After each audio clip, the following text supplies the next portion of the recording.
Are you saying Pan or Pam? Pan. Hey, Pan. Anyhow.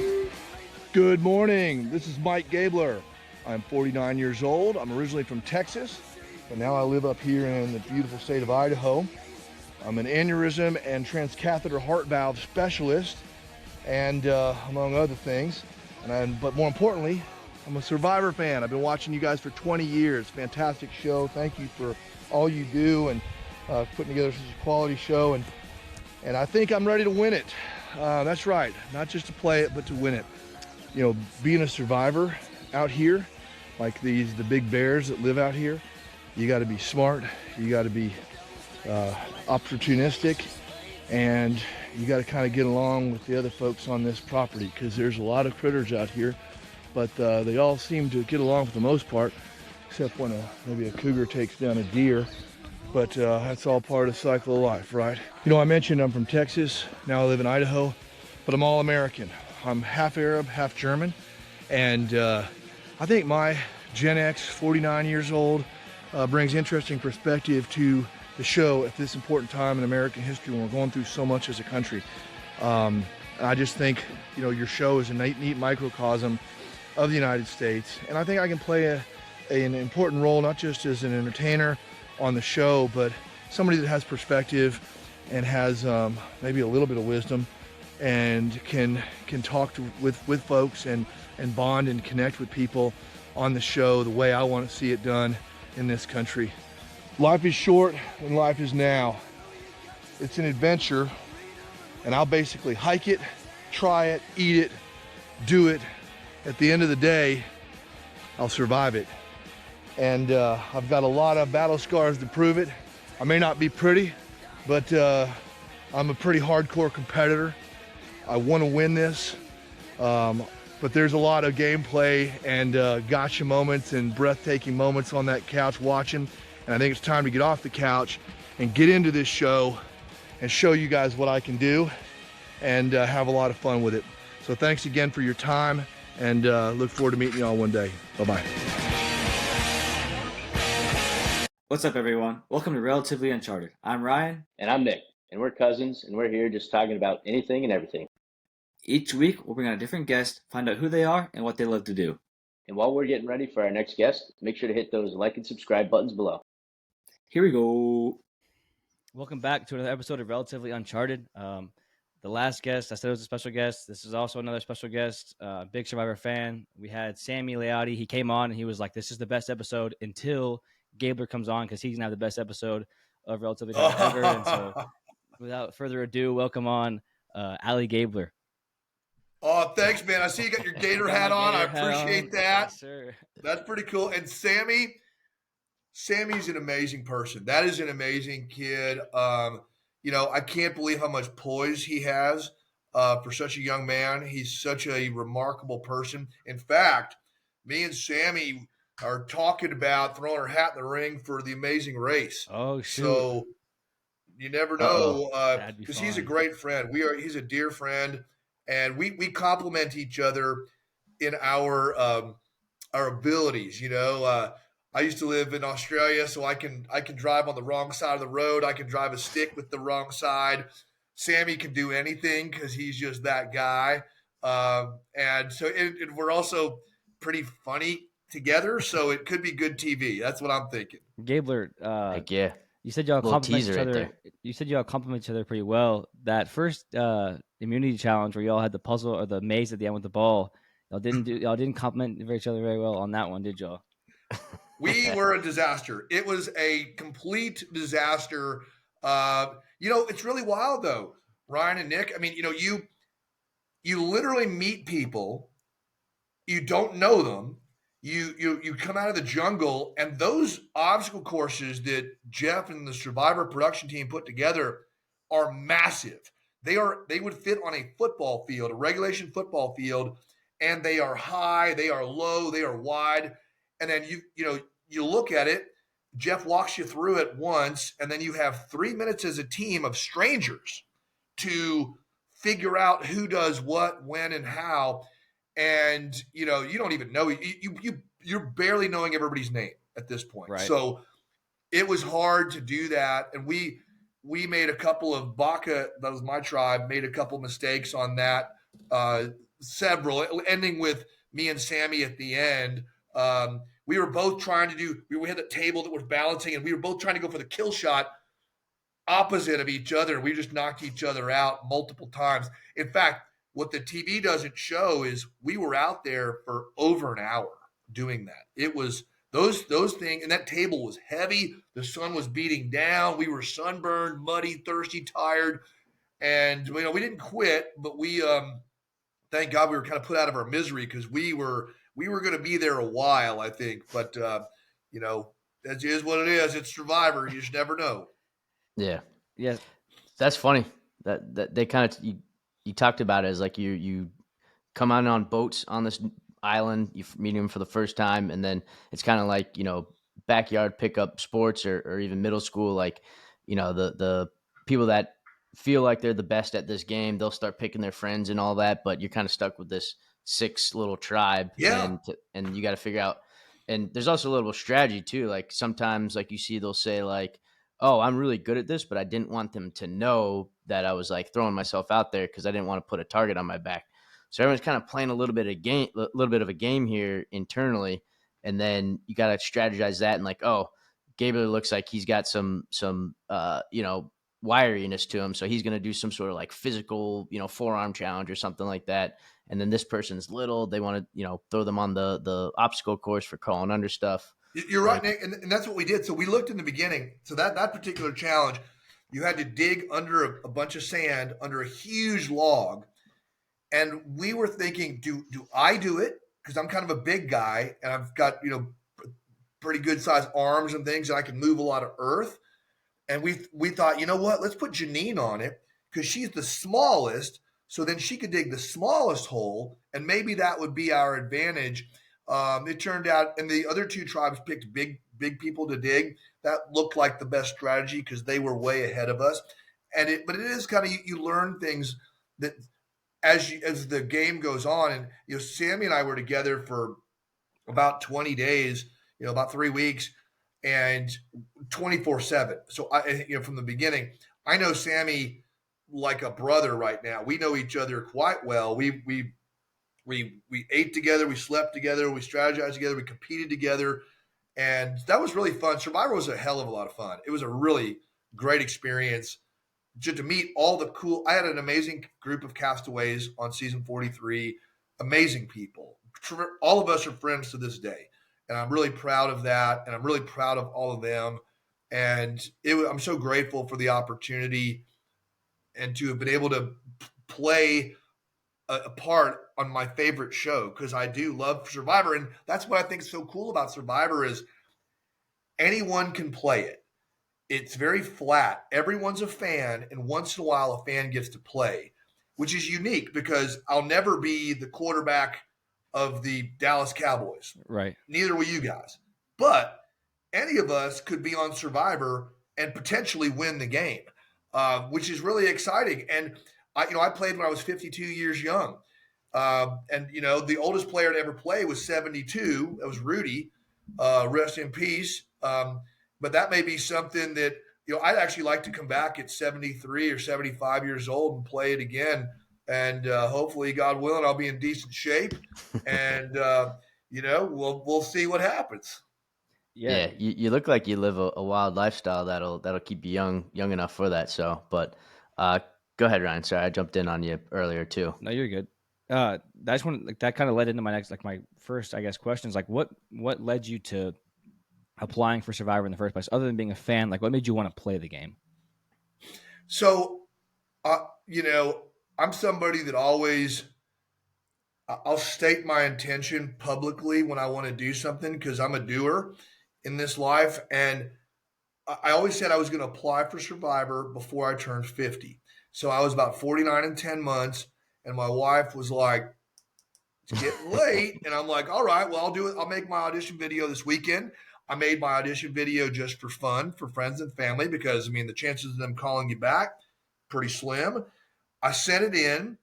And, if you Google Gabler Survivor audition, it pops up on Google. It's had like 110,000 hits on it, but it's pretty funny. It's 3 minutes long. It's me having fun, and Jeff apparently liked it. And then I kept getting this. You get a lot of spam phone calls. Well, I kept getting this 310 number that kept leaving me messages over and over again. And I was having a really busy week at the hospital, so I just kept going to voicemail. And then Saturday rolls around, and I had like 4 messages. And I started playing them, and it was like, Gabler, it's Survivor, call us back. And my first thought is like, well, who is this? Like, which one of my friends is joking with me? Whose wife it was a woman's voice. Her name is Deanna Bond. She's a casting producer. And sure enough, it was legit. I called her back, and the rest is history. But, I think what you've got to do in life, everything's possible. And if you're not careful, you can spiral in infinite possibility. So what you need to do is anchor infinite possibility with some necessity. So me, I want to go on Survivor. Well, great. So do a lot of people, and the chances of them finding me are almost zero. So for me to make my video anchored all that possibility by making that necessary video and sending it in to become a reality. And that's the name of the game in life is if you want to do something, great, but make the necessary choices, do the necessary things that allow that to actually happen. Otherwise, you just spiral in possibility, and there's nothing satisfying about always living in possibility. Sometimes you need to actualize things. We were talking about, I just got back from Guatemala on a fishing trip with my buddies, and we're already talking about next year's fishing trip. But last year at this time, we were in the Bahamas together, and we were talking about doing this year's trip. So we have something. We anchored the dates. Next year we're going in May. We've got everything figured out, and it's going to happen. Because otherwise, if we don't anchor it, a year from now we'll be like, "Hey, man, we should go fishing. We should do that." Happen, and it's it won't happen. So anybody listening to this, you got to anchor infinite possibility with necessity, kind of like you, Ryan. You wanted to visit with me on this show, so you anchored. It's possible that I could talk on here, but you went and contacted me, and we played a little phone tag, and we finally got it together, and that's how we're here. So that's how to live life. That's a great example of how to live life. I appreciate you coming on. Like, awesome that we have you on here and gonna get a lot out of you. But yeah, we kind of battle each other back and forth, phone calls here and there with busy schedules and whatnot, and Nick being on the East Coast, it just was all kind of a mess, to be honest to you. And we figured it out and got it done, and here we are now. So super excited. But yeah, I mean that's a good way to look at life. Like if you want to do something, don't just talk about it. Put some action towards it and get some things rolling towards it. Otherwise, it'll never happen. Absolutely, action is the key, and whatever you want to do. I mean, whether you want to run a marathon, like you want to run a marathon, great. Like I'm debating running a marathon next year, so I'm going to have to. Okay, I won't be able to do that unless I start a training regimen. I start doing what I need to do. So those types of things. So I'm thinking about it. I'm putting my plan together, and then I'll execute my plan. And that's just how it goes with life. Whatever you want to do, you got to set your goals. Whether it's your career, your family, your personal self. Life is short, life is now, and you got to live it. So, what was it? Young Guns, or it was Shawshank Redemption. Yep. Get busy living or get busy dying. And I love that quote. I thought it was great because if it's important to you, you'll find a way. If it's not, you'll find an excuse. And that's just how it is in life. And if it's important and you really is important to you, you'll get it done. Go ahead, Nick. I was gonna say you've been dropping some serious wisdom Gabler nuggets right there. Like, the quotes from Shawshank is just legendary right there. And then, but the one phrase you started it with that just kind of blew my mind is just like anchoring it there is, infinite possibility, anchor it with necessity. That's just incredible. Like, everyone talks about wanting these things and nobody actually puts the pedal to the metal to actually do it. So, and that's like just a perfect way to phrase that to keep people honest and do that. Love it. Big fan of that phrase. And I think we're going to definitely quote that as Is that a Gabler original? No, sir. It is a Soren Kierkegaard. He's a Danish philosopher from the 1800s, existentialist philosopher, probably my favorite philosopher. And, he talks about the self and how to identify with the self, losing yourself. He writes about the notion of despair. There's many, many versions of despair. And one of them is to flounder in infinite possibility without anchoring it with necessity. Um, he's a great writer. Friedrich Nietzsche's another great one. There's so many great ones. Seneca, all the Stoics. I do a lot of reading. In fact, you can probably see behind me, there's a library in my office there. Oh man, That excites Nick. So that's legendary. I may look like a crazy guy on the beach, which I am a crazy guy, but that was part of my AlliGabler threat level control because I come off as a real regular person, which I am, and I genuinely care about people. But a lot of times in life, people will underestimate you. And they'll go like, maybe you guys are younger. Okay. So you guys are young. They go, oh, they're young. They can't, whatever, or they're whatever. So it's okay. If somebody underestimates you, it's all right. Just don't underestimate yourself. You know yourself, you know what you're made of, you know what you're capable of doing. And I think that's what one of the other things I really loved about Survivor is it puts you in such an awkward position. It knocks you out of yourself onto your butt on day one. And, it's so hard to figure out what that's like because, I left Idaho 2 years ago yesterday. I flew out yesterday. Owen texted me yesterday that it was our anniversary day. I'm like, oh yeah, I guess it was. But it was snowing in Idaho when I left.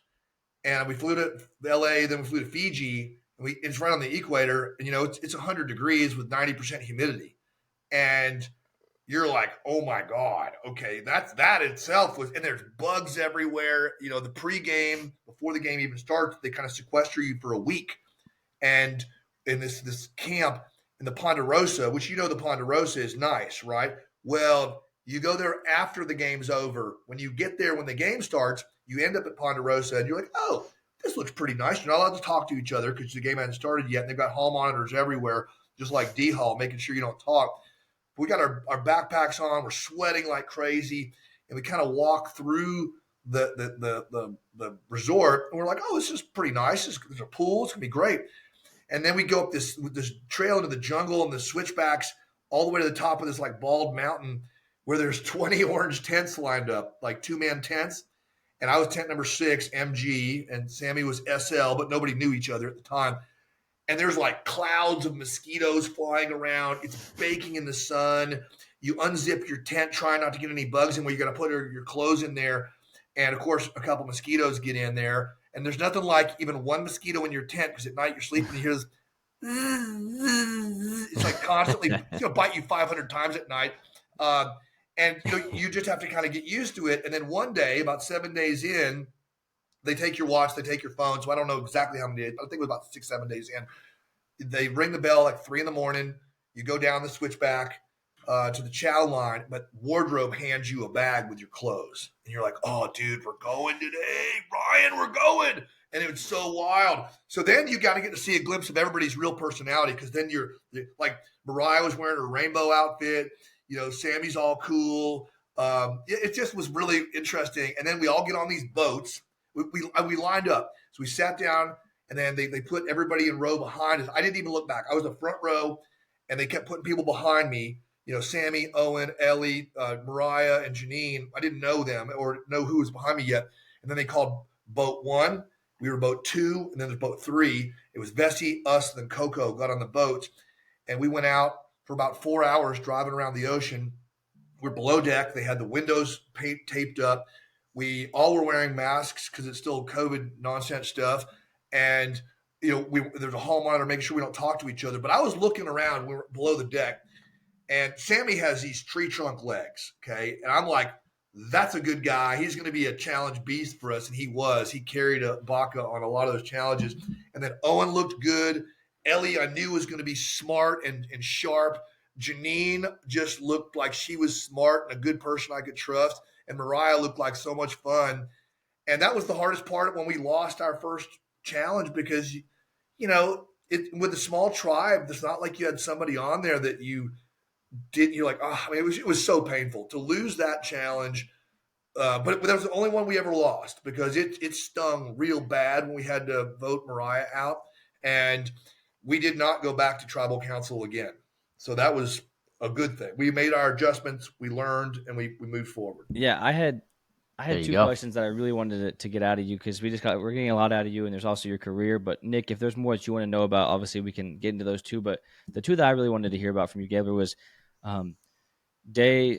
I guess the days might be off, but the first mini challenge that y'all lost, you came back to camp and you were basically telling them that to vote you out, I guess, and that you'd use your shot in the dark. What was going through your head, I guess, like that day, and then combine that with the next day or so you were beat up, the conditions that got into you. Yeah, Very it dehydrated. had gotten to you, and very it beat was up. really making you question, like, what So is this worth it? And so, kind of go through that process of days, like what was going on. you bet. So you get there and the game starts. You're soaking wet because you jump out of the boat. The first challenge we had to swim in our clothes. I got my boots wet. It's super hot, like we said, and there's no water. So there's a well they provide for you, but it's got like bug scum all over the top of it. It's not advisable to drink it. So we had our flint, and we made a fire, and then we walked about 100 yards down the where the well was, filled it up with water, carried it back as best we could without spilling too much of it, heated it up till it boiled, let it cool, divided it 6 ways, repeat. We were so dehydrated because we could not keep up with our water intake. And we did that for 4 or 5 days before we just started drinking out of the well. And we were taking our chances. We're like, you know what? Dehydration is going to knock us out of this game if we don't get hydrated. So we learned that. But let me back up. So, you first, tell me your first question again. Y'all just lost the immunity challenge.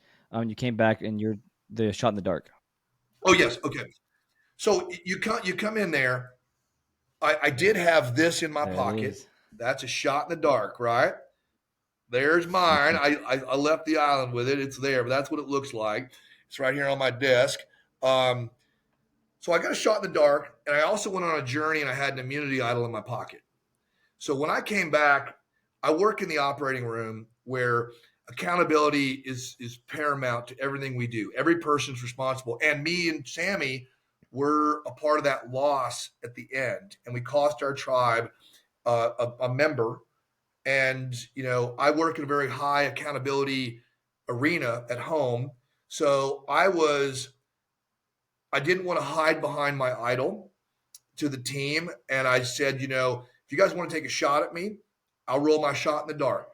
And I certainly wasn't going to vote for myself, so I was going to try to cajole other votes another way. But it's a little bit strategic at the same time because Nick and Ryan, if you're on Survivor and there's 6 people on a tribe, you're voting somebody out, and one person tells you they're going to play their shot in the dark, you're probably not going to put a vote on them, even though it's 1 in 6 chance.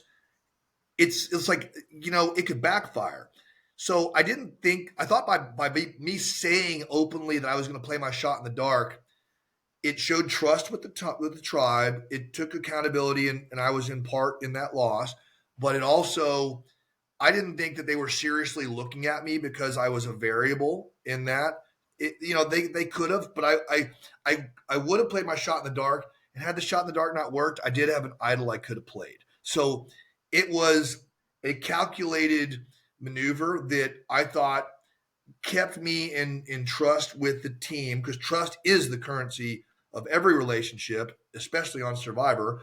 So if people trusted me, then they wouldn't want to get rid of me, number one. And I was also pretty good in challenges. I carried my own weight in challenges. I'm a bigger guy, and that kind of helped out. So that part was a little strategic, and I felt very confident. I mean, unless they blindsided me, I felt that confident it would have been a total blindside if they voted for me, because I was confident enough not to play my shot in the dark or my idol. And I didn't have to, because I felt I was in I had the right people telling me the right things, and I trusted them, and they trusted me, and sure enough, I was safe. Now, as the week progressed, the first week on Survivor is the worst week you will ever have, because your brain is like a 5 alarm fire going off, because your body is just going crazy. You are sweating like you've never sweated before. You're sweating out all of your minerals, salts, and sugars. So the bugs are ravaging you. I had bug bites on my bug bites on my bug bites. You're sleep deprived. The longest I've gone without eating before Survivor was like a day, maybe 2 days. Like, I'm up in the mountains. I do a lot of mountain hiking and trekking, and, maybe I run out of food and I'm just kind of scavenging the way back. Okay, fine. I won't eat that. I've eaten dog food before. I had my dog with me one time. I got lost in the woods, and I had a granola bar and some dog food for him. And I ended up, breaking up my granola bar into his dog food. We kind of were splitting that. That's about as hungry as I've been before Survivor. On Survivor, on the new era, they don't give you any food. You either win it or you find it or you do not eat. And, when you day like 4 or 5, I hadn't eaten but maybe half a coconut a day, and I'm super dehydrated. My feet were rotting off. They were super gross looking. I mean, they were jungle rotting off because I wouldn't let my feet air out. And I was genuinely concerned that my body was going to break down, because I'm like, that first week was just like a sledgehammer to the face. But I talked to the medic, because we meet with the medic before every challenge. And, he said, yeah, it takes about 6 or 7 days for your body to kind of shift gears. And he was right. It really did. And you then you start getting, you also reach a different level of your sweating, because your sweat doesn't smell the same anymore, because you're eating your muscle, and you smell a different type of smell, and you start eating your muscle. I mean, I lost 30 pounds in 26 days on Survivor. Great weight loss plan. It's true, but it was I lost all my muscle. I lost it all. But you're out there. I mean, the longest I went without a real meal was 12 days. And that's a long time not to eat food and to be spending huge calorie spends every day on those challenges. Yeah. And camp life and other stuff. So it was really, but it pushed my edge. It pushed me deep into myself to persevere and get through that. And that's where, I started thinking about our heroes, our veterans, and what they go through. I'm doing this for fun, and they do this for real. And, Friedrich Nietzsche wrote, to live is to suffer, but to find meaning in your suffering is the key to life. And for me, whenever I found meaning in my suffering, I just got it just like the pain went away. I just suddenly, I started thinking about our heroes. We have some veteran patients. I've seen a lot, I've come from a military family. I've never served myself. But it was just something that I was thinking about when I was out there, so that my perspective would change, because attitude is everything. And whether you think you can or you cannot, you are correct. And I just kept persevering and getting stronger. And I did get stronger as the game progressed. I got stronger. I got feral. I looked like a crazy man by the end of it. But hey, man, that's Survivor. It is. It was funny. You talked about too when for the first few days you were struggling a little bit. Ryan and I were actually laughing. The show kind of did you dirty. There's like one scene where they continued to like put in their credits or whatever. You're like basically just getting up out of bed, and like just normally everyone who struggles to get out of bed, but they made it look like you were on the edge of almost like just not getting up, and we kind of laughed. We're like, that's not really how it They really. kept showing in the preview, when you like, watch the of you, full like, episode, trying to get up, and it looked like you were just it wasn't the real way. Crack, like it was done. And then they showed it like the real live clip, and it was like you got up pretty smoothly. Yeah, they do a brilliant job with the edit. They really do. Jeff Probst and the production team, they're world class, and they tell a great story, and they keep everybody guessing. I'm watching season 46 right now, and I'm on the edge of my seat. It's really a great season. It's turned out to be a great season. But if they film you 24 hours a day, so there's lots of material that they can pick and choose from.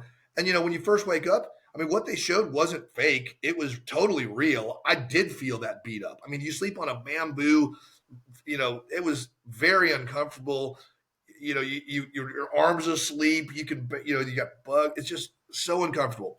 And when you first wake up, it takes a little, kind of like in your house, like right now, say Ryan, Nick, you guys wake up tomorrow morning, you first wake up out of bed and you're kind of a little bit groggy and stiff moving around. Okay. You haven't slept. You're super hungry. You're dirty. You got bug bites all over you. And you slept on a bamboo thing. Even you young men would get up and be like, oh man, what is this? So it's a little bit of that too. It's totally true. But I did rebound from that at some point. So it was all good. But Survivor's hard. Anybody that's going to be on Survivor, please train and train your mind, body, and soul, because it's designed to stress you physically, emotionally, and intellectually. And that's why it's so fun to watch, because you just never know who is going to rise and break out of themselves. And you see it on every season. There are usually multiple people that rise and do, like, you never know who's going to win an immunity challenge. It may be a really in shape Olympian looking person, or it could be the smallest guy or girl on the beach. It's whoever's got it in their heart and their mind, and they just get focused. In fact, when I won my immunity challenge, the grip one, where we were a team with me and Owen, we got to the end, and the record for Survivor 20 years was holding on for 25 minutes. And at 25 minutes, me and Cody were both still holding on.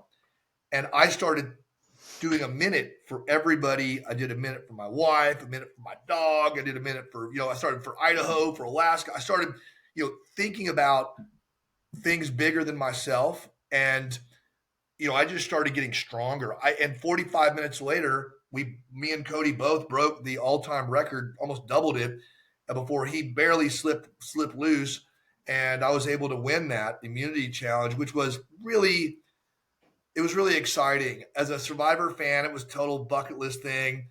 As an older player, it was one of the coolest things. I was the 1992 light heavyweight champion in Texas. I was a boxer. You're not born with a face like this. You got to get punched a lot.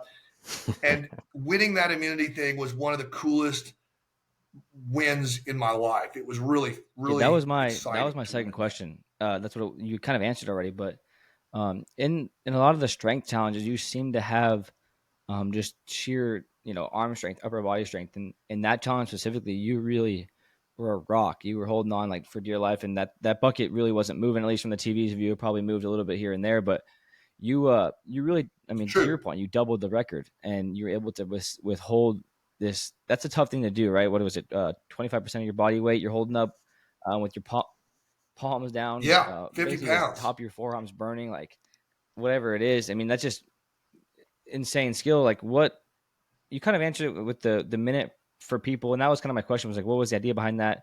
But I guess just like when you're in the middle of it, like, what are you thinking? Like, is it like there's no way out? Like, I got to win this, or is it like are the demons fighting you? Like, this is burning. Let me just drop it and go sit down. Like, what's the mental state? It's a good question. When it started, I was looking down, and I've got Dwight, strong young man, Cody, total rock star, beast, Owen, another beast, and me. And, I knew the record was 25 minutes, and I knew the first 5 minutes you're hanging on, and you're holding on tight, and it hurts. It really does hurt. They design those things to where you're awkwardly positioned, off bat, whatever it is, to really push your pain levels through the roof. And I was in a lot of pain. And then about 5 or so minutes in, I think Dwight jumped, he bailed out, and then Owen bailed out. It was me and Cowboy Cody. And I knew I was in for the fight of my life, because, Cody's he's not just a great human. He's a competitor, and he loves life, and he loves big experiences. And I knew he was not going to go quiet into that good night. No way. So it was on. and we just were battling it out. And I was really, it's probably where me and Cody became really good friends, because we're really good friends outside of the game. In fact, Sammy and I went and visited him last summer. We're going to go again this summer. And but right then is when me and him, because I was looking down at him, it was like a boxing match. Honestly, it was like two heavyweights battling it out, because we both wanted it bad, and we were hanging in there, and we were both finding inspiration in things. He was doing it for his friend Devin, who died from cancer in high school, taken too early. So he was finding meaning in his own suffering, and then I was finding meaning in my own suffering. And I just out-suffered him a little bit in that particular one, but we pushed each other really hard. That's what I love about it too. Nothing's free. It wasn't a runaway victory. It was we went 45 minutes before he was able to let go, and then I was able to win. But and then Cody won for us later, so he won his own individual immunity, which came with some peanut butter and jelly, which I greatly appreciated, because I got some of that. Yeah. Yeah, you guys both broke the previous record. Two people in the same challenge. So, you were both, probably, you had a little bit of competitiveness driving both of you to win the challenge. But actually, funny enough, like all three of us here, that's in my notes here. If question was to ask you about your minute by minute update, just to draw your inspiration. Obviously, it shows to like your character and what truly drives you to your accomplishments. So it helps. I was thinking about our patients. I was thinking about our veterans. I was thinking about, all these different people that inspire me, and it filled my heart. So as I was going, it distracted me from the pain, and I just kind of stayed there. And I could have held on longer too. I was in a You said you were going for 52 there. I really was. I was going for it. I was going to hold on. But Jeff, it was really surreal too, right? I mean, Ryan, you're a huge fan of the show. Nick, I think you watch Survivor, but to Jeff to be like, Ryan, come over here, and then he puts a necklace on you, and you're like, I was like, hell yeah, bro! I fist bumped Jeff, and it was like, is this really happening? Is this really happening? It's still a little weird. That's the that dream happened, right but there. It was amazing.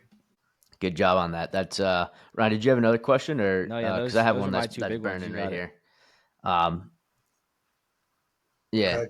I got one more question, maybe just about the whole Survivor experience, and then another comment that kind of want to lead into the second half of the episode. But you said later on too, I think maybe it was kind of in your speech there at the end after winning, but you said you were the unassuming assassin. That was part of your that was in your repertoire of what brought you to victory. So the unassuming assassin, you said it too. You and Ellie got into this a little bit, it kind of put you on the radar. You're like, ooh, I need to transition into AlliGabler here, sink below the surface, Yes. stay off of people's radar. So in doing that, obviously that's part of the strategy. And within that strategy, were there sub strategies, I guess, where you sandbag challenges intentionally, like, hey, because I remember like Ryan had tossed a ball and knocked him off and ended up backfiring, getting him off the show, but he wanted to get someone else off. So like clearly that's definitely strategy for many players in the game. But were there things in there that you said, hey, for me to be the unassuming assassin, let me sandbag this, let me say something here that I don't truly think, like not necessarily a lie, but like a white lie that just helps someone sort of stay on your good side? Sure. Well, threat level management is very important in the game of Survivor, because if you are perceived as being too good at challenges, you're playing too hard, you're doing whatever, people will notice that and they'll turn around and they'll vote you out, because they don't want to sit next to you at the end if you've got this great resume. So every time I would do something big, I would immediately fall into the shadows. I would, like the blind side on Ellie that we put together, I knew I needed to just go along with the next couple of votes. I will not be the decider, putting people like, I wanted everybody to vote that way, that vote. We got quorum. We were able to get it done. But then it was time to AlliGabler down. And, strategically, I will go along with someone else in my alliance as long as Sandra on the show, her strategy was anybody but me, anytime. And my strategy was similar to that, and it was any threat, anytime they were available. And Ellie was certainly a threat. She was a sharp player. She was good at challenges, and there wasn't enough room on that beach for the both of us, and we both do it. So, and she's a sweetheart. We are great friends to this day. But we knew that was coming. And I knew that at the merge feast, when I had the opportunity to throw out Ellie's name, it was when everybody was coming together. Nobody was, nobody had bonded yet. They're kind of everybody's eyeing each other. Throw out a name. It's almost guaranteed that that's going to go that way. Not you have to do work and there's other things that happen, but it's like that helped me get some momentum there. And strategically, I was going to go underwater, but the next day was that grip challenge. So I won that.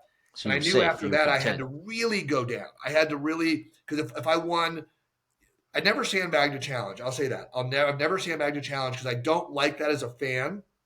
And anytime you can win one of those, do it. But I may have sandbagged a little bit around camp and strategically. Like I never made fire. The only time I ever made fire on Survivor was the last day. Okay. And to win the fire challenge, I needed to do that. But Sammy was our flamethrower. He was one day me and Sammy are going to see who can make a fire faster, me or him, because he's really fast at making fire, which is one of the reasons actually he got targeted because I think he got voted out number 7 and we were getting close to 4 and nobody wanted to sit next to Sammy and do fire. So that was something that was in the consideration when people were targeting Sammy. So I kept some things under wraps that I didn't want to show. And honestly, the time to be self-aggrandizing, to brag about your game isn't in the lead up to Final Tribal Council. It's Final Tribal speech. Council. Yeah. You want to get the Final Tribal Council and say, okay, now we can talk about it. This is what I was doing. And then I'm looking around and I'm telling people, I'm like, Ryan, remember when me and you did this? Nick, remember when we did this together? And people are nodding and they're like, yeah, we did do that together. That was one of the things. And that's when my threat level could come all the way up because the AlliGabler basically came up on the beach and was sunning himself in front of Jeff at Final Tribal Council, which was perfect because that was the time to come up. It's a tricky razor's edge to ride because, you're kind of you want to be in the blind spots a little bit. You want to be in conversations. You want to be the medium where all the information's coming through you and you could help. Because at the end of the game, and for those people that have never watched Survivor, at the end of you vote people out until you get to the very end. And at the very end, the people that got voted out vote for the winner. So if you do somebody dirty, it'll get you at the end. So I had 0 votes against me the entire season, not one single vote against me the entire season. And I got 7 out of 8 votes for me for the win. And I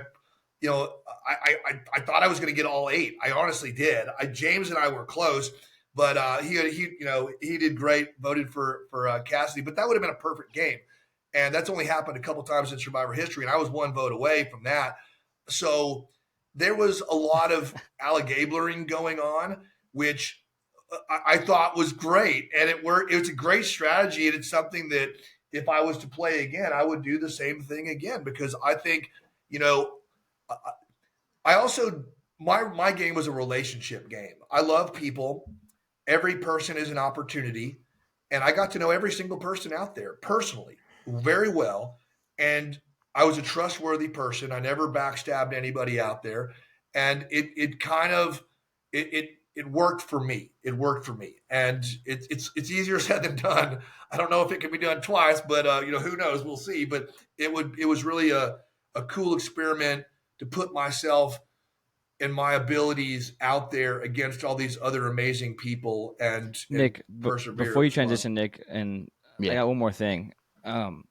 Survivor, and this kind of just really occurred to me, but you think of the 4 types of conflict, like this 4 types of conflict, right? There's a self versus self, person versus self, person versus society, and person versus nature. And Survivor throws all 4 at you, right? Like you really are seeing all 4 of those all in one. And that's a whole other conversation. But through all those, right, you're dealing with all this conflict, right? You're dealing with everything.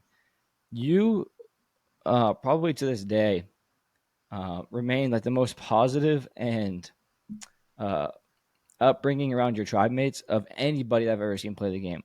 And I've watched, since I can remember, as young as I was, at least 20 and up, and I've probably seen 1 through 20 at some point. Point being is I've seen a lot of Survivor, but I've never seen somebody play the game, dealing with all the elements, all the conflict, but still remain like not even. It wasn't a fake show. It wasn't disgenuine. It was a real, kind-hearted attitude and just respect you had for people around you. And I don't know if there's a question behind this, but I just really just want to like give you kudos for that. And like, if you're not proud of yourself, you should be, because you really displayed an insane person and strong character on TV that I haven't seen in the show in the heat of the battle, in the heat of the fight. You displayed that not just once, but consistently, episode day in, day out, wherever it was, challenge, tribal council, at the back at camp. You were there, always upbringing with keeping your tribe mates positive and happy, just really kudos to that. I know I rambled there, but it was just awesome to see. And No. It's a great point. And you're so working in the operating room, which I've worked for 20 something years, in high stress situations with a very diverse group of people. You never know. I mean, every operating room is its own culture. And you got a surgeon, a cardiologist, anesthesiologist, you got nurses, techs, you got me in there. And, when things go, I've been in thousands and thousands of cases, and most go very well, but once in a while they don't. And the teams that do well for patients are the ones that can work together under stress in a positive way. And I think that my experience of 20 years in the operating room really helped me when we were grinding on Survivor, in challenges, in bad weather, hungry, tired, lonely, whatever, all the things. It helped me because a rising tide lifts all ships. And I genuinely cared about every single person on that beach, and they genuinely cared about me. And that was part of the magic of the show. I got priceless relationships from that show that will last my life. And I'm so grateful and humbled to have been on that beach with those amazing people. So that was earnest from me and who I am. And that was something that certainly helped me out. It helped me get deep into that game because of the way, when things get bad, if you turn on each other, you're in trouble. And I've seen that.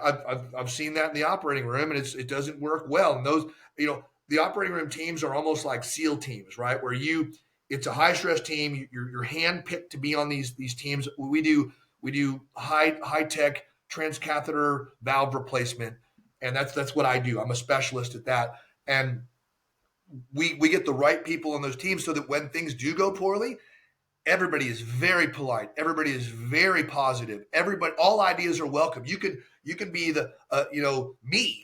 I'm not the highest guy on the team at all, but if I say time out, we need to abort, or we need to go, or watch out for that wire, or whatever, the surgeon will stop. The cardiologist will stop. Well, people will stop, and we'll respect each other, and that culminates in good outcomes for patients, which is what we're all about in the first place. So being able to have massive experience in high stress situations with diverse groups of people and to win together as a team for patients, that translated very well into Survivor on that beach, where we were struggling. And instead of, kicking somebody, you're giving them a hand and you're pulling them forward, and you're giving them great job. Awesome. Or you got this, you can do this. We believe in you. It's that type of thing is way better than, what are you thinking? Shut up. Or, something like that. So that kind of stuff was, and I'm older, and I think that helped me. I mean, young me may not have been as patient, I'll just say that, but older me, who has learned a few lessons, took that to the game, and I think it positively impacted my performance out there. Absolutely. Yeah, I mean, you hit it on the head too. Is like, there's a maturity to it. I think most competitive people, definitely when they're in, little league, minor league sports, whatever it is, in elementary school, middle school, high school, they've got this competitive edge. And whenever you lose the championship, it's kind of like, no, I'm not going to go shake their hand. I'm pissed that I lost. And like mostly you're pissed at yourself. You're Yeah. disappointed that you didn't have that accomplishment. And then the older you get, the more mature you become, you start to realize like, hey, it's not disappointing. You made it to the championship. That person played a better game. They had a better scenario that day, Yeah. and no reason not to, um, congratulate them, support them, and be a cheerleader for them. And yeah, And if you're on a team that's losing, what's better? Helping your teammates settle down and focus and reassuring them of their ability, or attacking them? I guarantee you it's the previous, because if you do the other one, you're just going to, if you're already in a bad place, you're going to find a worse place pretty quick. And I was trying to be even keel the whole time. And when we had struggles, everybody did their own part. But that was one thing that, I was kind of Papa Gabler. Janine would call me that, and even Owen and others, because I was always I was positive. Even if we were down, I'm like, we got this, guys. We can do this. And it doesn't, I'm a positive guy. I'm a glass half full always. So that's my nature. And I like to find the ray of light and because it's the hope. And I would rather go down fighting as a unified team than fall apart. And even if we won ugly, in fact, there's an outtake. It's super cringy. It's called like Gabler's pep talk or something like that. We had a challenge where we won, but it was an ugly win. We kind of were turning on each other a little bit, and I was kind of pulled the team of younger folks together because there's me, and told them about my operating room and stuff. And now I know how my daughters feel when I'm talking to them, because I'm watching it live back. And I'm like, oh, probably a little bit redundant, whatever. It was all good. It was, and I see Owen. I see on the TV show, Owen's rolling his eyes, and Sammy. I didn't see it on the show at the time, but it was funny. I love both of those guys, obviously, but yeah. It was just kind of one of those things. But we did have that pep talk, and we did after that do a lot better too. We just were, winning is a team sport. If you're on a team, it's a team sport, and in my opinion, the only way that you can be your best as a team is if all of your teammates feel their best and feel supported in their struggle. And like, you can do this, Ryan. I know you can do the puzzle, Ryan. You just focus, bro. You got this, Nick. Whatever. So those types of things not only helped our team, I believe, but helped me get further in the game and build goodwill with people. Yeah, that's perfectly said. I want to use that and transition into the next part, kind of. So we sent you the outline, kind of. The basis of this podcast is we touched on it earlier too with your eloquent phrase from Sorensen. Soren Morrison, yes. Soren Morrison. Soren Kierkegaard. Kierkegaard. And essentially, what it means is, take action, and those that take action, will make it to the end there. They'll achieve their goal. And kind of the basis of this podcast is, I'm 33. I'm 10 years older than Ryan. Ryan just graduated college. He's about to start his career. I've been in my career for a little bit, but and you're 52, and we're all still super young. 53. Happy belated birthday! But thanks, so yeah, but we're all still so young. There's still so much life to be had. You and Cody, LIVIN would absolutely say, like, there's still so much life to be had, but without a guiding light, you can be lost. So what we wanted to do is bring on, amazing guests with amazing stories. And, your career is, as a surgeon, I think I'm misquoting that, but you are a TAVR. Go ahead. I am. So I'm not a surgeon. I'm not a doctor. I'm not a cardiologist. I'm a heart valve specialist. So I put heart valves together. I help put heart valves together on the heart valve teams. And I also work with the heart teams to look at the films and create case plans for those patients. Like we've got 5 hearts tomorrow. We have a very sophisticated software that takes CAT scans and creates images and measurements so we can tell what size heart valve we want to implant in each patient. We can figure out the route that we're going to go through with our catheter, whether it's the transfemoral artery in your groin, or we go through the carotid artery in your neck, or the axillary artery under your arm. There are ways that we get to the heart. All roads lead to the heart. So I am an expert at these case planning, reading films, and putting together optimal plans based on anatomical challenges that I see. And then I'll send my recommendation into the doctors. We will consult about that plan, and then they'll make the decision. But, you know, I've been doing this a long time. My recommendations are usually very sound and usually taken pretty well, because that's usually the right thing to do. But and then we'll make our valve size selection, and then I'll scrub into the case. So I'm wearing a gown. I put a big bag on my beard, and I basically put the heart valve together. It looks like this is a plastic model of it, but that's an actual size of a 26 millimeter valve right there.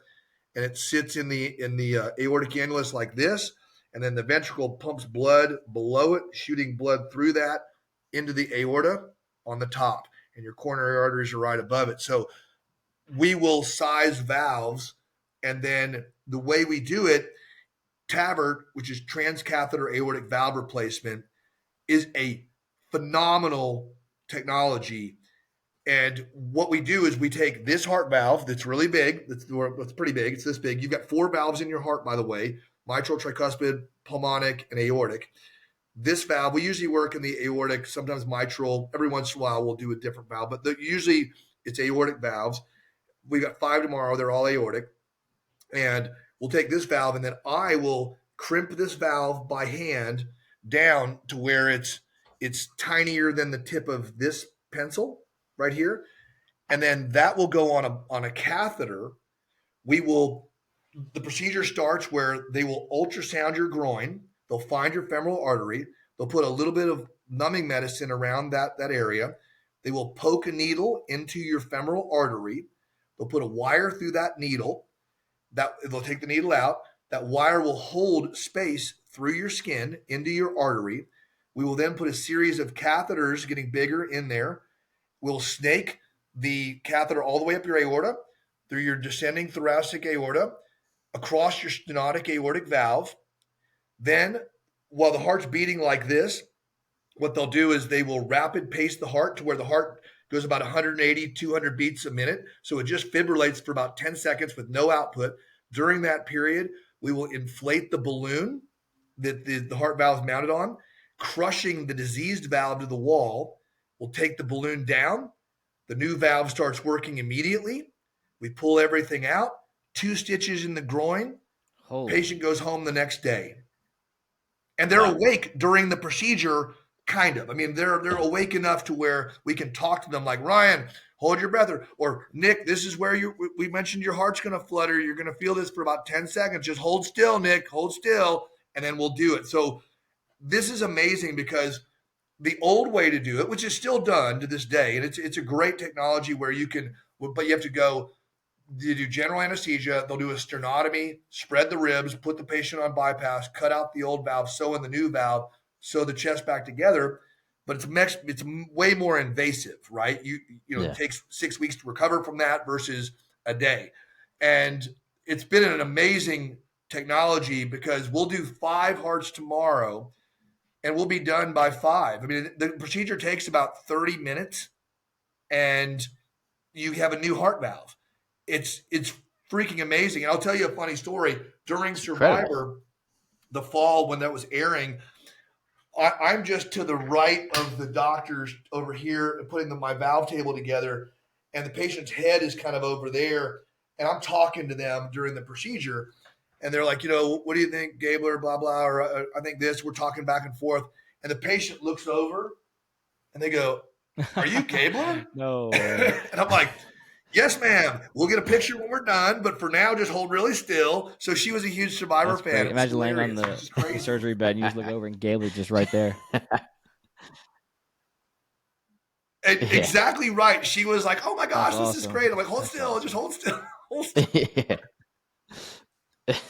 That's like if you're in surgery and like, someone says, yeah, Dr. Irving, you're like, are you Dr. J? It's like, just another celebrity just in the room with you. Super awesome. wild, super wild. Yeah, it's great. And, I still get recognized quite a bit, just because, streaming services, there's people watching Survivor 43 right now for the first time all over the world. I mean, I got a message from Poland this morning from somebody that watched it last night or whatever time it is over there, I guess. But it's just been amazing because the only people that recognize me are cool people. People that like Survivor, so it's all good.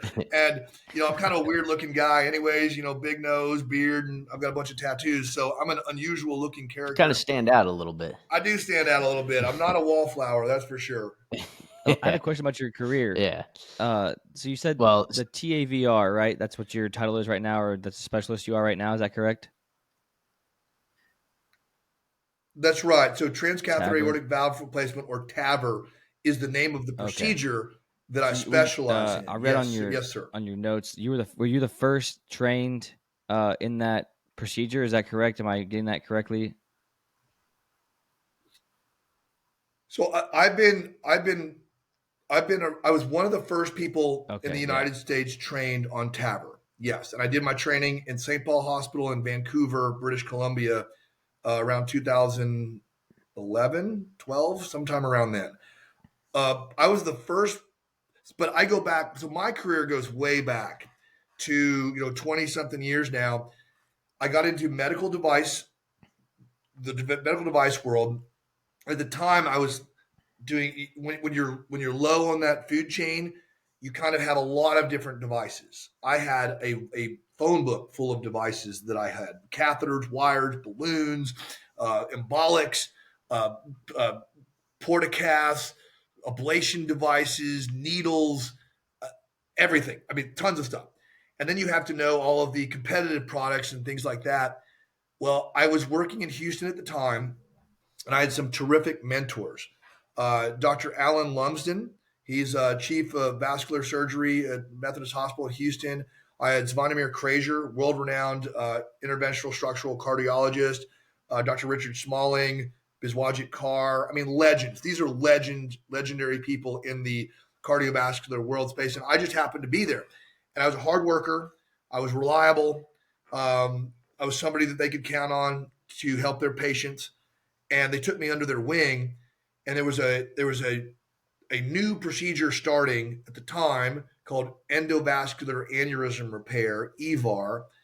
And it's large bore access, it's femoral artery, it's similar to TAVR in the way that you go up the aorta and you fix aneurysms. And I had a lot of experience when that was brand new, pioneering that. And I was that took a few years when EVAR was going on. And then TVAR came out, which is thoracic endovascular aneurysm repair, where you repair the thoracic aneurysm or the great vessels in the transverse arch with a stent graft. And a stent graft is like a covered tube. In fact, I've got one right here in my office. This is what the stent graft looks like. This is an actual stent graft. So it's a tube, as you can tell, and it bends one way, this way. And you'd put, so if your aneurysm was where my fist is, you put this way, you have a seal zone down below and above. The blood goes through this, in the tube, out the tube, and it depressurizes the aneurysm. So this thing I was the first rep in the United States. I flew over with two other guys. There was two other guys with me, but we flew to Lille, France, and we learned how to do TVAR, and then that got FDA approved. And I did TVAR for a number of years, supporting those cases, everything from car crashes, because your seatbelt goes right across there, to aneurysms and dissections and other important maladies that patients face. And we're able to do this through the groin instead of having to split them wide open and fix that. So it's a godsend. And then when TAVR came out, I was already at that point an expert with large bore access and navigating arterial systems and venous systems and because I had these mentors, these great people that I had worked under had kind of took me under their wing. It set me up for success for that, and then that's been my career the last 14 years. Incredible.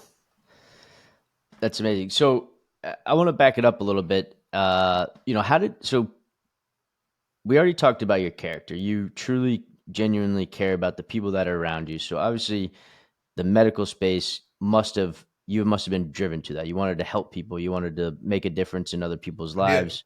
And so let's start from, you won 1992, boxing champion. Did you go to school after that? Like where did your path take you? College, how'd you get into it? So I went to Stephen F. Austin State University for my undergraduate degree. Yeah. I was there from 1989 to 1993.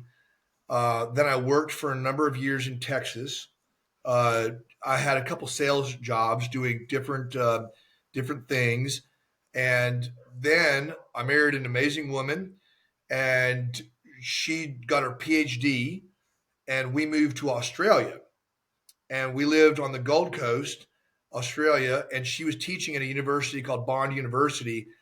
And when I was down there, because I was the spouse, I got to go to school for free. So I got my master's degree down there and did a lot of surfing and just had a great time. Australia was an amazing place.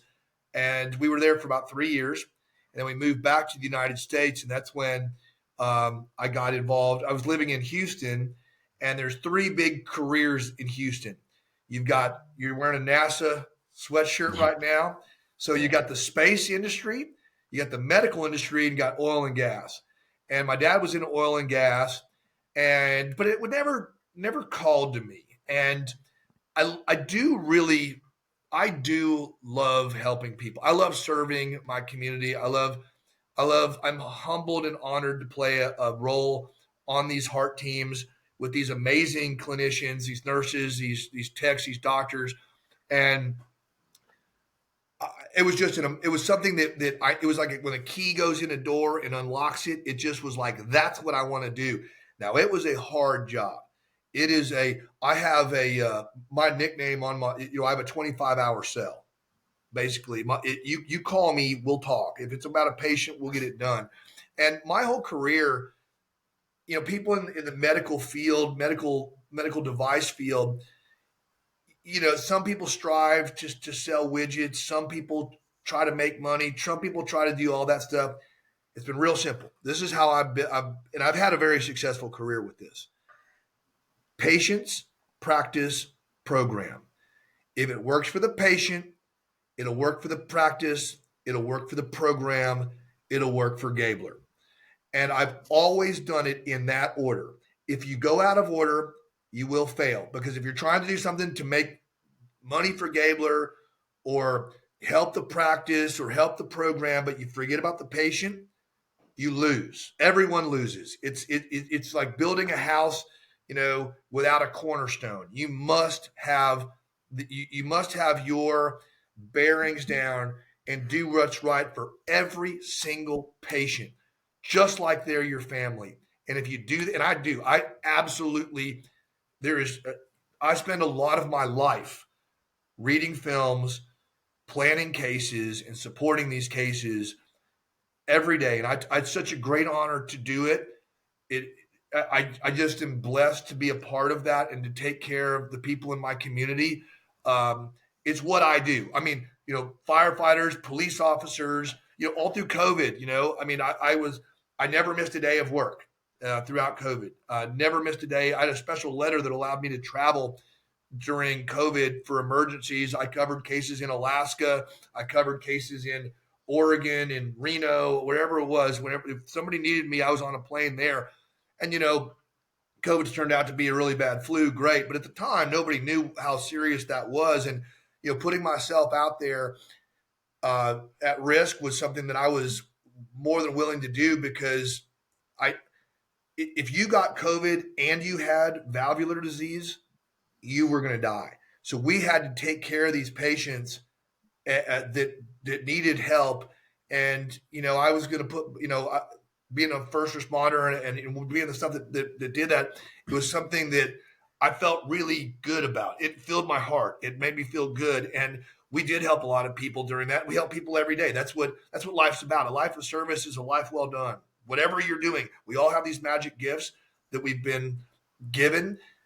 And if you're paying that back in some way in your community, then it will help you. It will always come back and help you. Absolutely. Give back, give, and it'll come back in return. Always. So I apologize. I got a little sidetracked. I know you graduated from Stephen F. Austin, but actually, small world, Ryan's brother graduated from Stephen F. Austin. No way! Action Jacks, man. He went there for 2 years and then transferred, but familiar with? Yeah. Yeah, up to you. Oh, he transferred. That's right. That's right. Well, hey, I was there in Todd Hall, and then I lived in Woodland Apartments, number 37, and then I lived in a little house on Pine Street, right behind Rita's. You said you were in Texas for a little bit. What part of Texas did you live in, other than Houston? Been all over. I spent 30 years in Texas. I'm basically from Texas. My dad was in the military and then in oil, so we traveled a little bit. But I actually went to middle school in Saudi Arabia, believe it or not. But I lived in a lot of oil and gas there.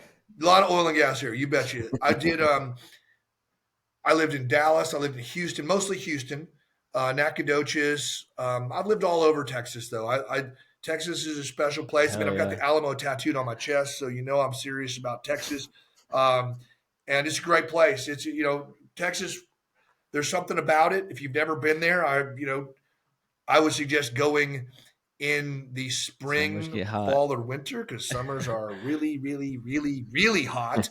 But it's a great place, great people, amazing food, good culture. In fact, if you've never read a book called Empire of the Summer Moon, have you ever read that book? It is a book to read. It's about the pioneers, the Texas Rangers, the Comanche, and it's a fascinating read. It was runner-up for the Pulitzer Prize by S.C. Gwynn, wrote it. He also wrote Rebel Yell about Stonewall Jackson, biography, fantastic. But read Empire of the Summer Moon. It's all fact, all history. It's brutal. It's tough. I currently reside in Texas. I've been in Dallas for the past 20 years, so that's why I asked. So I was just curious if maybe we happened to cross paths in the 20 years or so, but who knows where you were. I used to live at the corners over in the Village apartments. There's like Northwest Highway and I know 75. where that's at. Yeah, I lived right over that area. Yeah, over by Greenville Avenue. For sure. Yeah, I mean, that's where I was. I lived there when I lived in Dallas. Area. That's cool though. Texas is awesome. Famous Friday Night Lights, Texas Forever. Hopefully Gabler gets back to Texas. Represents the. I was there last weekend visiting my parents coming back from Guatemala. If you're in Texas, give me a call. I will. Next time, now that I know you're in Dallas, I run through Dallas once in a while. So I'll pop in. We'll go grab a Whataburger or something. Heck yeah. So speaking of, what was Empire of the Summer Moon? Empire of the Summer Moon.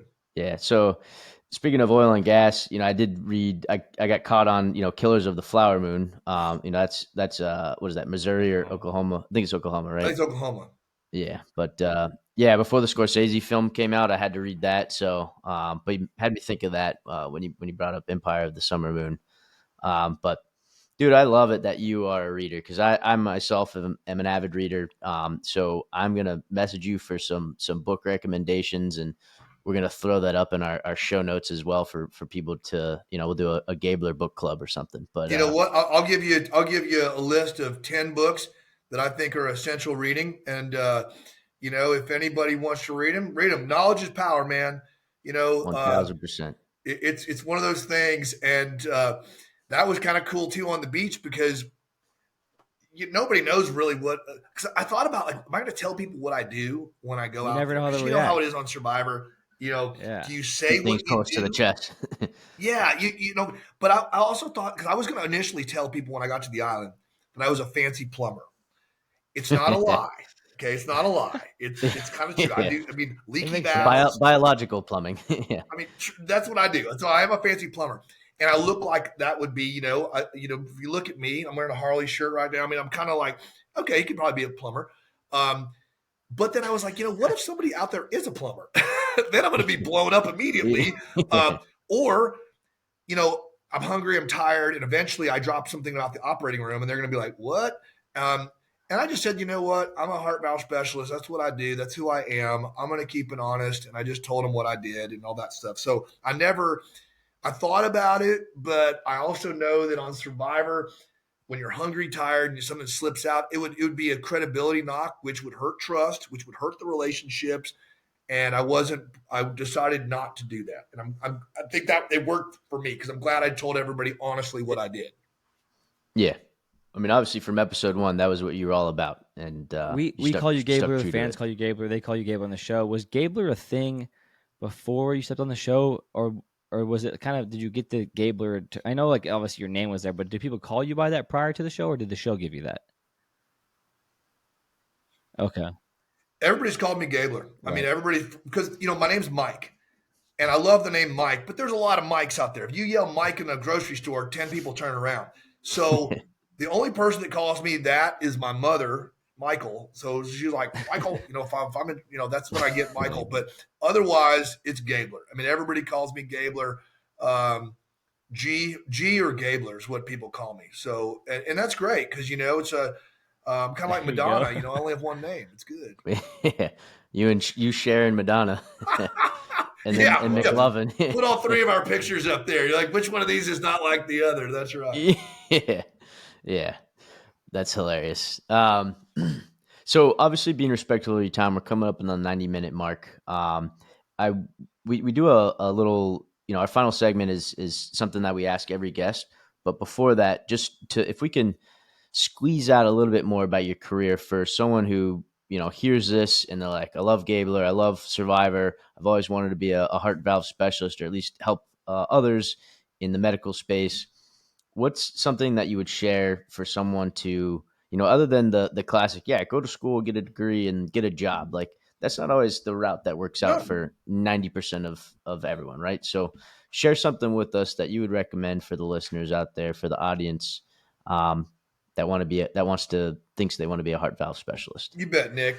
Great question and an important question. And it goes back to the beginning of our conversation today about anchoring infinite possibility with some necessity, right? So I'm not an MD, I'm not a doctor. But how am I in there doing all this with consulting with doctors and working literally side by side with those guys and gals? I wanted to get into this space, and it took me several years to get my first opportunity. And I'd say that, study the space, figure out what kind of medicine you want to be a part of. Is it orthopedics? Is it cardiovascular? Is it neuro? Is it oncology? Is it, there's ton, plastic surgery. There's so many different things out there. There's trauma. There's many different things. Find something that you are interested in, because I'll tell you, if you're going to get into it and you're going to be successful at it, you're going to spend a huge portion of your life, especially in the first 10 years doing this. You better like it. You better be interested in this. So you mentioned you got a 25-hour cell phone. if you're going to have if you're going to be good, you're going to have a 25-hour cell. And if you're going to do that, so find something that you're into, figure out the companies that make those products for the surgeons, the cardiologists, the oncologists, whoever they are. And then start, put together your resume, figure out who you need to do, start networking, start talking to people. If you've got a doctor of, if you've got people in the industry, if you've got people in the hospital, it's hard to get into, like anything. I mean, if you wanted to go work as a top exec at Tesla right now, it would be, you're not going to start at the top. You're going to start at the bottom. And I think that that's something that everyone has to understand. You're going to pay your dues. You will climb that ladder, because the harder you work, the luckier you'll get. I've worked really hard. And I've been lucky. But that they go hand in hand. you're not just lucky, and you don't just work hard and don't get lucky. They will come together at some point in the matrix. So Yeah. if you want to do it, there are, and now we also have the internet. So I mean, research has never been easier. You know, it's you can look up hospitals, you can see what procedures people do, you figure out what devices are used in these procedures. You know, you're not going to start at the top doing heart valves. Okay, you're not going to come out doing TAVR, transcatheter aortic valve replacement. That is not going to be your first job. It's okay, because you don't want it to be your first job. If this was my first job, what a little hair I have left would be on the floor, because this is something you want to get better at, so that when you step into this arena where it is life and death and a lot of things, you are prepared. I mean, you've got to do that. So you want to start small, and you sell smaller things, and you learn from the doctors, and you learn your way. Where there's a will, there's a way. There's no shortcuts in life. So make good decisions, put action behind if you want to do something, do it. Put action behind. You want to get in shape, do it. Put together your plan, execute your plan, do it. Do it now or forever wish you had. Because if you're like, oh, I should have done that 5 years ago, guess what? In 5 years, you're going to say you wish you did that today. So anchoring that possibility with necessity is imperative. Whatever you want to do, you want to open a lemonade stand, great. Research it, figure it out. Whatever you want to do, figure it out. But you're going to work hard. You've got to. So let's talk about boxing for a second. I was a reasonably gifted boxer, reasonably. When I got to the Golden Glove level, there were people that were way more gifted and talented physically than me. Where in the early stages of the Amateur Boxing Federation fighting I was doing, I outworked people that were more talented than me.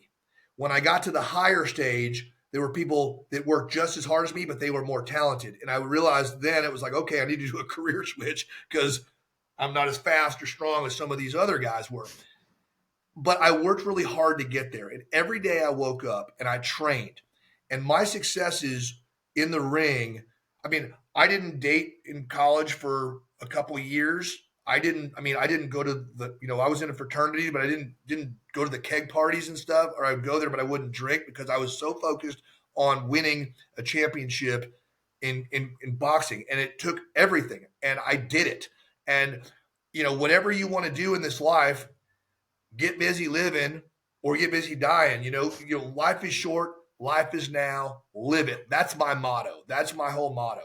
And if you're listening to this and you want to do something, with your life, for your family, for your friends, whatever you want to do, get busy doing it. And we're talking broadly because we don't know everybody's circumstance, but there's you can do it if you work hard enough at it. Most people will tap out of things when it gets hard.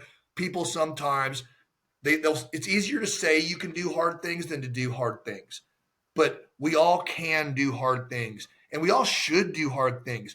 A life of comfort is not a life that worth living. You want to live a strenuous life. You want to push yourself. You want to be all you can be, and get every drop out of this life you can.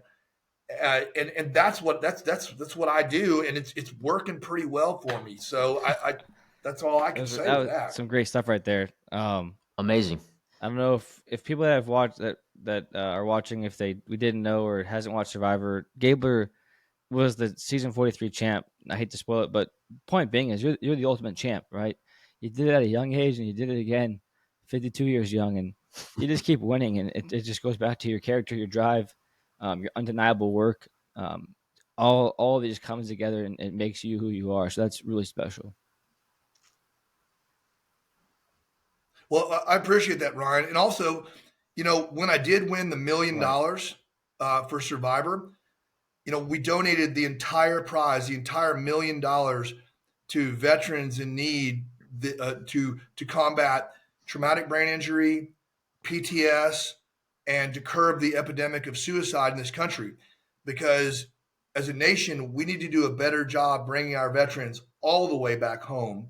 We don't do a good job right now.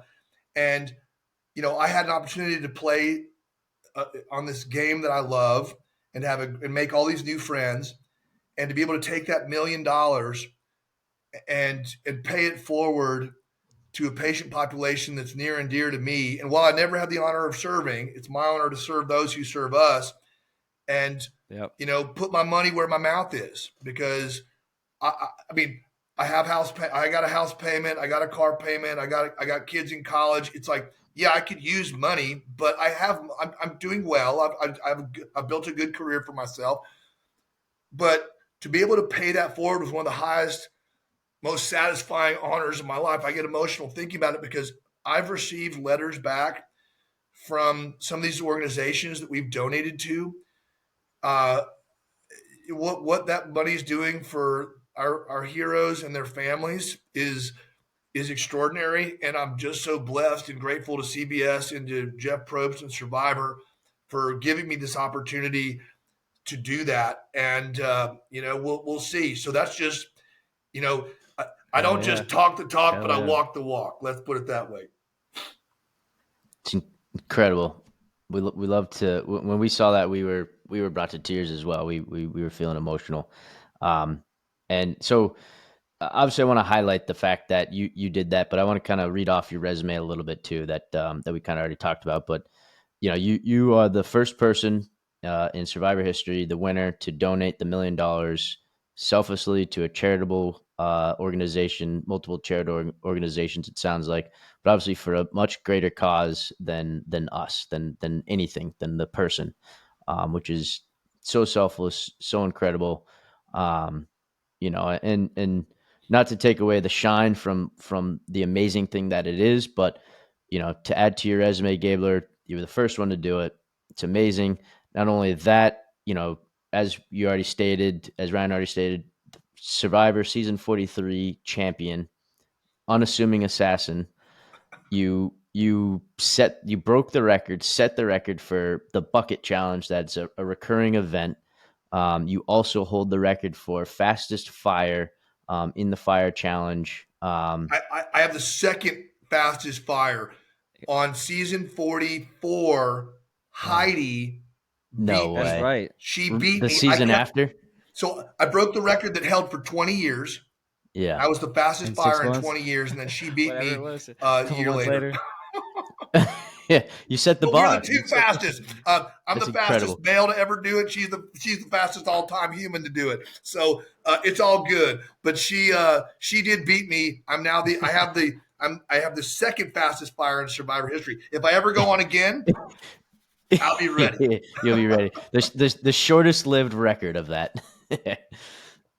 That's awesome. But yeah, again, just definitely want to highlight how amazing of a person you are. The things you accomplished. Right back at you guys. Like man. you said, Thank you. get living or get busy dying, and you're clearly living. I don't know if we could steal a few more minutes from you. Sure. I don't want to take it from you, but definitely just kind of want to grab the final questions that we do for every episode. So we appreciate you sticking around to do that. Ryan always comes with a question, that he comes up on the spot. It's a fun one, so let him fire it away at you. It's detailed to our guest, You bet. on their background and whatnot. You have an insane background with a lot of things you've done in your young 52 or 53 years now. So there was lots to pick from, but I'm going to keep it Survivor based, keep it simple, not that simple, but I guess from the merge on, if you had to pick somebody that was to win the show, not being you, who would you have selected? Wow. There's, honest to goodness, I mean, there's so many people there that had that could have, if they got to the end. Look at Noelle. Yeah. Look at Noelle. She was the beast. girl with one leg. She's the Paralympian representing the United States, by the way, in Paris this summer. There was Ryan, the big man. He's also representing the United States in the Paralympics this summer.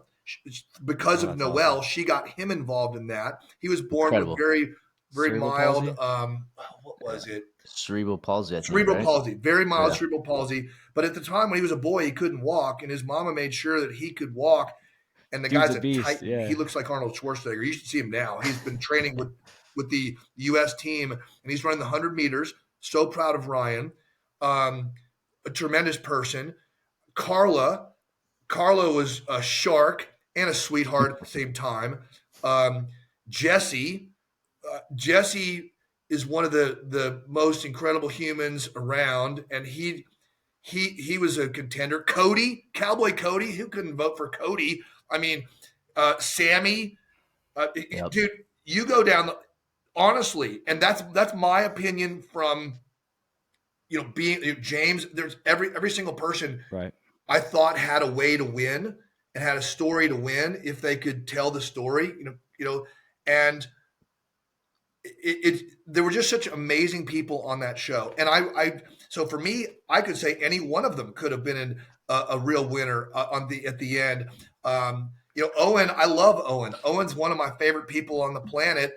He was with me from day one to the very end. And, we sat together at the final three. Cassidy, me and her text all the time still. And she was on the challenge. I don't know if you saw Cassidy on the challenge. She's a beast. So, I mean, it was a great season. Season 43 had amazing people on it. And, Survivor does a great job picking great people to be on the show. But it was I thought it was an incredibly rich group of people. And I was lucky enough and grateful enough to get to know all of them. Any one of them, if they won it, I would have been, clapping for any one of them. In fact, it's probably good I didn't make the jury, because I don't know how I could have picked, because I really would have been very difficult. There's not a single name you can throw at us real quick. Yeah. You're being too nice to these people.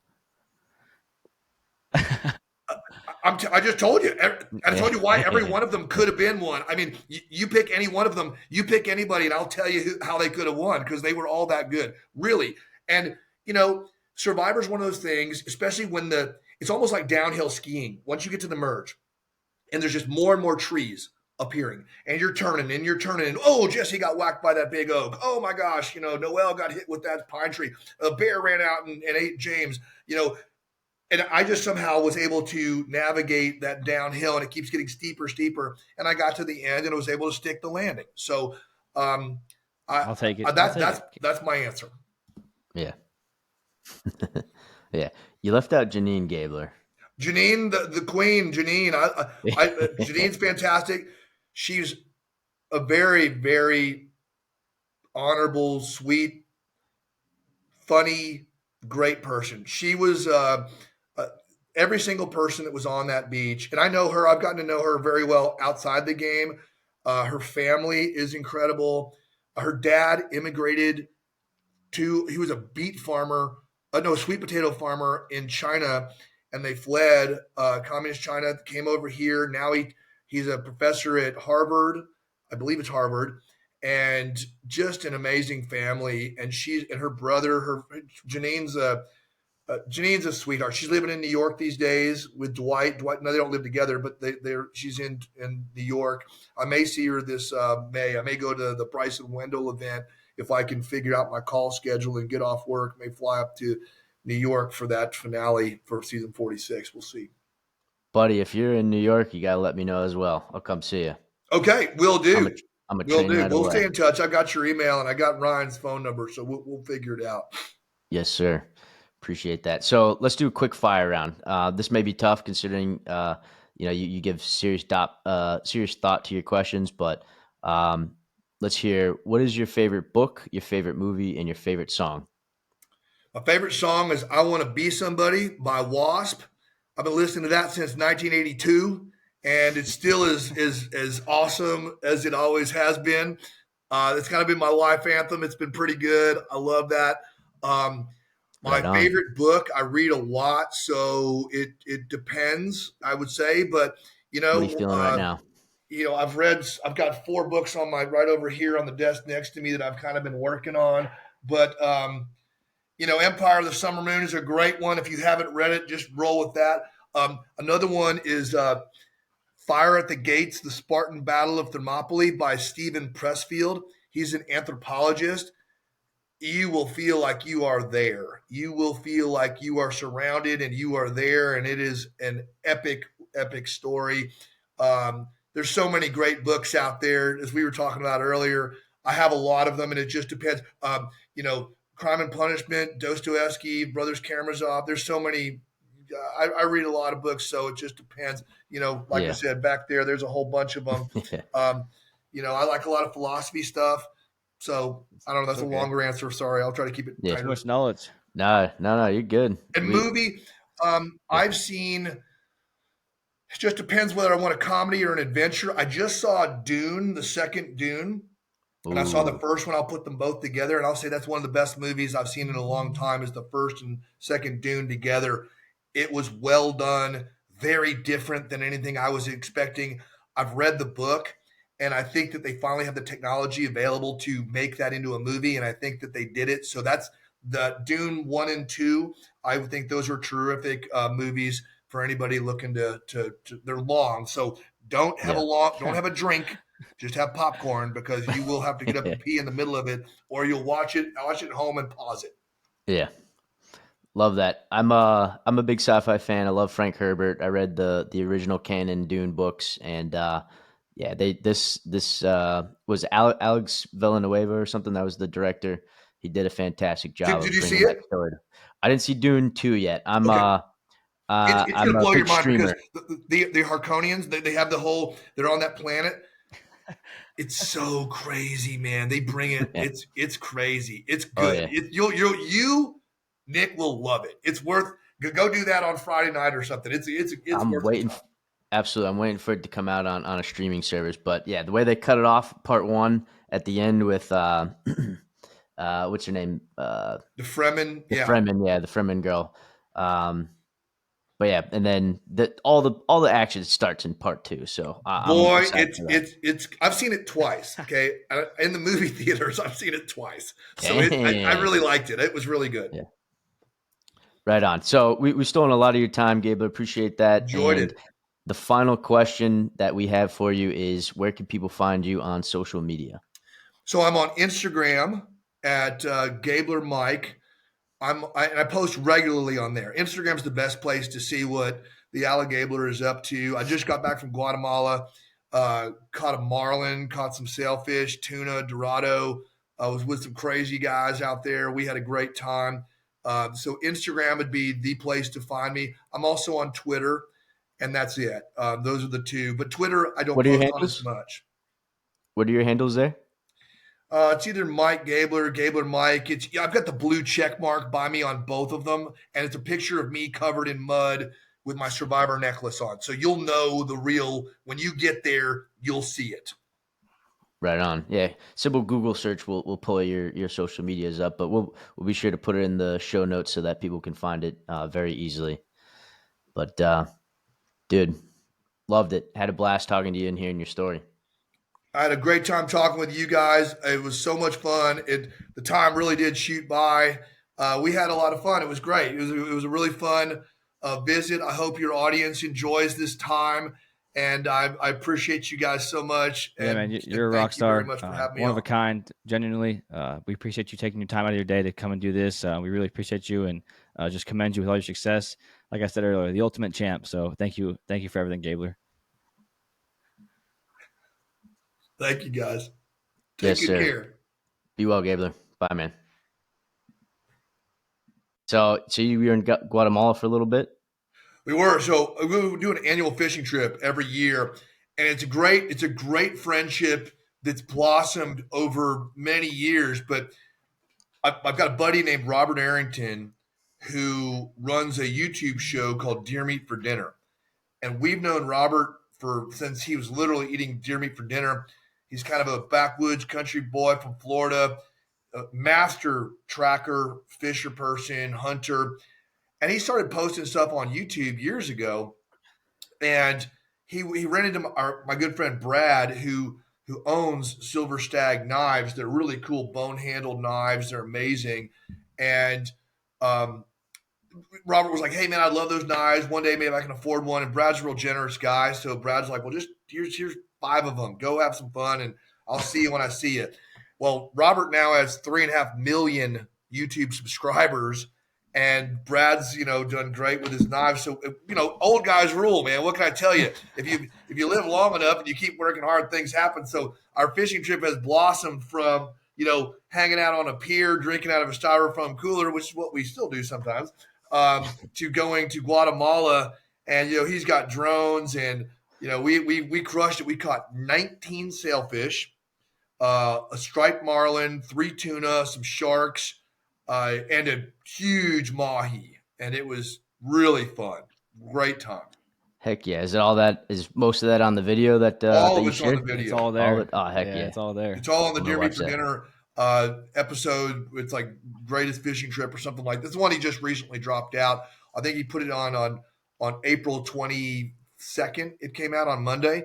So if you look it up, it's on there. It's 25 minutes long. It's all power. You're even going to see me hurling in the beginning because the first day out there was some rough seas, diesel fumes, and it was hot. So yeah, it happens. But hey, I'm a giver. I give back to the ocean. I give to whatever. You got to take care of it. So it's all good. Yeah, it's the circle of life right there. Circle of life. He was head over the side of the boat, just throwing it up, man. Just unapologetic. Oh boy. Ryan, it was funny because at the end of that, we got a picture somewhere where I'm drinking a pina colada. We got back into base camp, and I'm drinking a pina colada.